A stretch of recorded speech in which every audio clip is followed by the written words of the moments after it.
father and I had an idea as a thank you for everything you've done. Not just what you done here in this reserve, but also back in Layton. So here it is. There's this spot we'd like to show you. It's a very special site for our family, and you of all people deserve to see it. It's quite the trek, but if you're up for it, we'll both keep you company on the radio. Alright, so today's mission we're going to be doing is Cats in a Cradle. Now, I do apologise about the bit of dialogue that was missing at the start. Unfortunately, the last mission we just had was quite bugged. So, I've now travelled all the way up to this location over here, because it's the closest to the spot we have to go. So, I've got out the ATV. So, we're going to drive down there real quick. You can take me there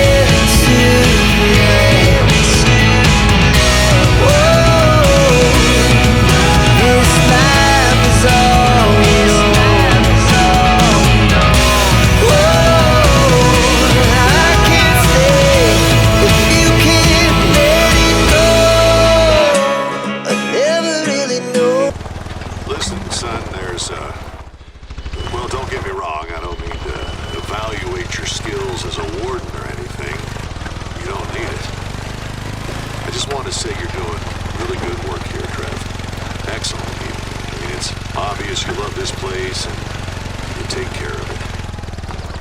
Plus, you do all that extra work on the internet. Anyway, I just keep doing what you're doing out here. I know you'll do just fine. Wow, I was not ready for this. Did you write up that little speech in the car?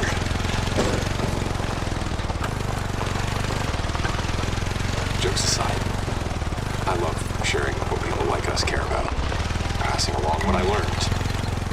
Thanks, Dad. It means a lot. More than you realize. That's good. I'm glad, son. Hey, you got any coffee left for me? I could use a refill.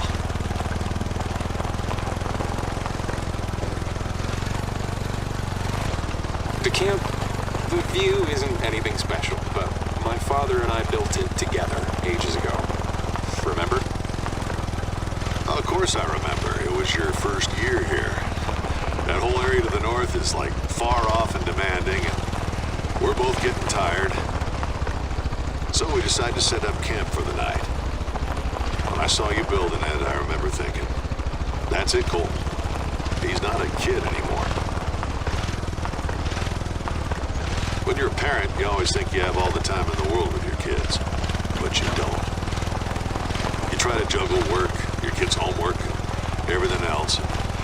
The next day, bam, you wake up and they're moving out, starting their own life.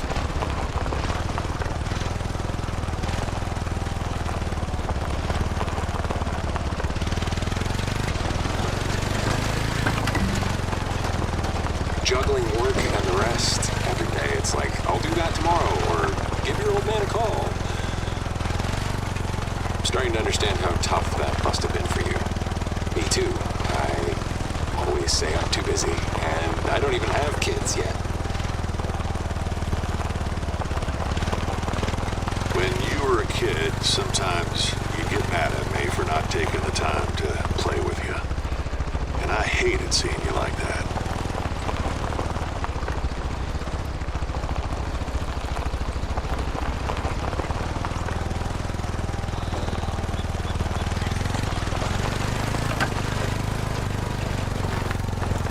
I have some news to share, actually, Dad.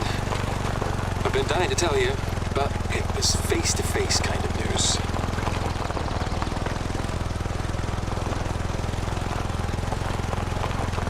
You're going to be a grandpa.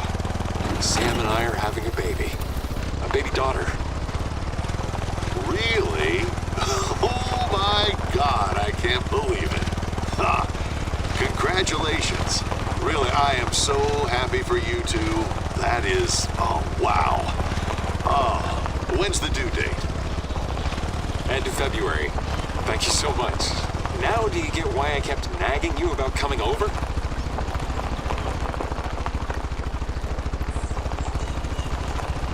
You're almost at the camp. I can't believe that camp still exists.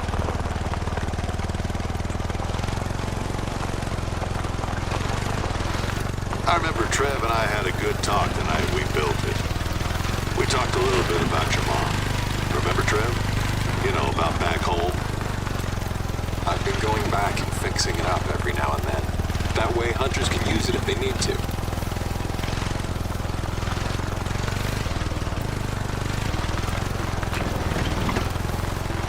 That camp is for people like you, my friend. Thank you for being there for our family. Let me know if you need any help during your stay, and I'll be in touch.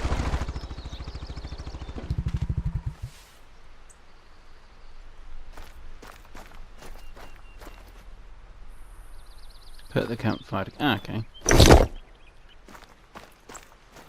And go.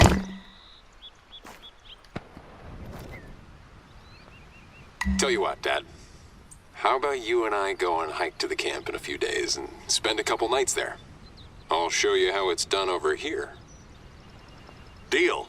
Maybe in a few years, if I'm not too rusty, we'll all go. We'll show your daughter the ropes. You got it. You hungry? Come on. The stew's ready.